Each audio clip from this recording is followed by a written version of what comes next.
All right. So, in another transmission from the Transforming Beliefs transmission, you mentioned this idea of resonant entrainment.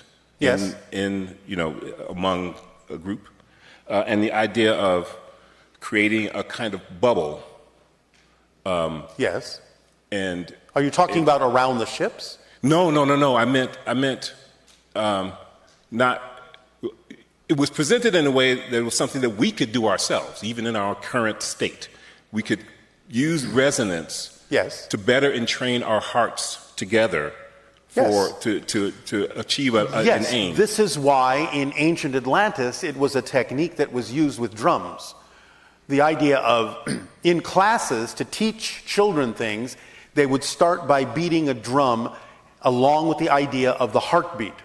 And as soon as all of the children in the class were resonating to that drum beat, it was matched, synchronized to their heartbeats, then they would slow that beat down, their heartbeats would slow down, they would go into a kind of a trance-like state, and then they would be able to experience the lesson in a much fuller and richer way as an actual experience of being what they were being taught about. So in other words, if they were being taught about sailing, they could actually experience themselves in the trance-like state of being in that resonant bubble as if they actually were the ship, were the sails, were the ropes, were the water. They could actually experience being the ship by being in that trance, and it was induced from that resonant drumbeat state. Yes.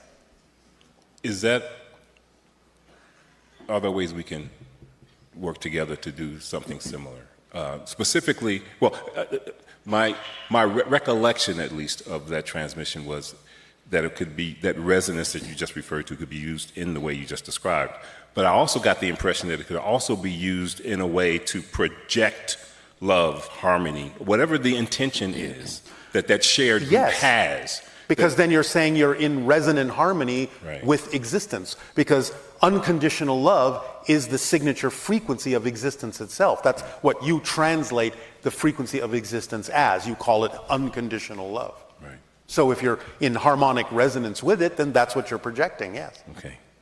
So I also participate in musical performance. And that idea inspired me to imagine how I might be able to do that. Yes. In the next 5 years. I was hoping, if it's possible for you to elaborate on how ways we might be able to apply it. Is there something you can share with us that would help us? You're familiar with the Formula 2, yes? Yes, I am, and I'm going to self-disclose that I know I am not adhering or acting in a way consistent with the formula at all times. Well, it's all about being in resonance with unconditional love, because the idea is when we talk about acting on your passion, we're talking about acting on your passion in service to humanity, and that has to come from unconditional love. Okay.